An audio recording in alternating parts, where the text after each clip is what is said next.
Well, it's been quite a season. It's coming to a close now.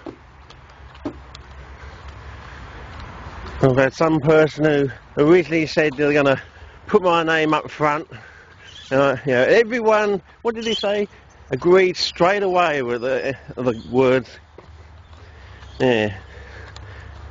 And then at the end of it, he's trying to give me a choice to take my name out of the front of the paper and go to the back so I can honour my late grandfather who made the ultimate sacrifice in World War II.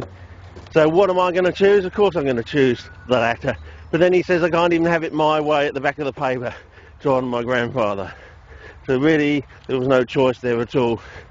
It's like a Machiavellian carrot sort of thing. Well, it wasn't even a carrot really. The malice of forethought. Just so he can say it's our article. It's, first this, our this, our that. I mean, you're in the scientific world now. What happened to chivalry? Being magnanimous, which I thought you were doing originally, being scientific magnanimous. I've done no actual work over in Germany. No, just spent 30 years of my life trying to get the message out of Australia, getting the photograph on the very day of discovery, writing the article, taking the 3D slide photography, so hopefully people, if they could see how deep the scallop-shaped traps were, they get interested and ask the question, why are they so deep? As I said, Darwin would have asked that question had he come at the right time of the year. I mean, it's debatable whether he would have stumbled across it, but considering it is the most common sundew in southern Australia, it's highly likely he would, just on a statistical basis. Wherever you go, you usually come across them,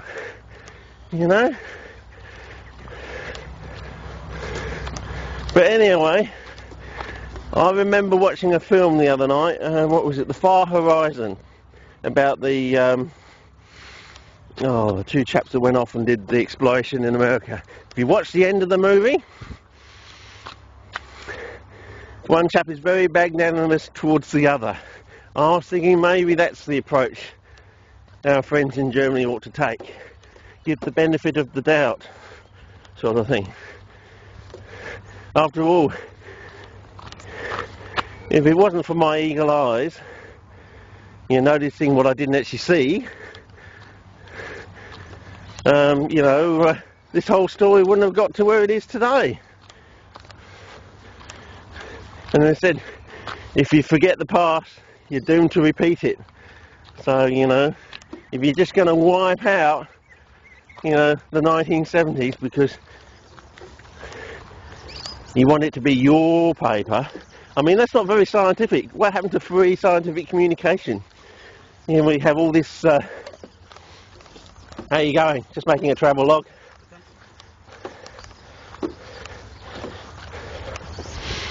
Now we have all these intellectual property rights, I think that actually goes against science, actually. It's all like keeping secrets. And then you sort of get papers where, you try and follow a paper and it doesn't work because they're keeping some vital piece of information out of the paper due to intellectual property rights. I mean, someone, say 200 years down the track, are probably going to lose all tenuous connection to that salient point and probably going to have to end up doing all that research again just to accidentally discover that important piece of information. If it gets lost, or the person who actually holds the piece of information actually dies or something like that, gets hit by a car before he, writes it down or transfers this piece of information into some sort of locker somewhere or something like that. I don't know. All these things that go on in the world. And so someone in the future is going to have a terrible time scratching their head, trying to, this doesn't work. I mean, it's not exactly like as it says in the paper and all things like that. Anyway, I just hope people come to their scientific senses.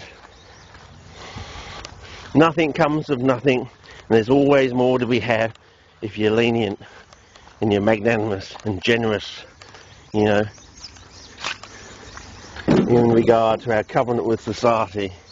If you take the harder path, you might not get there, but if you do get there, you should expect the rewards of society, because that's what motivates you, that keeps you going.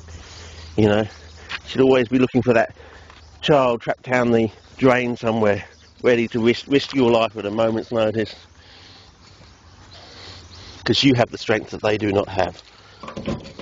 Over and out.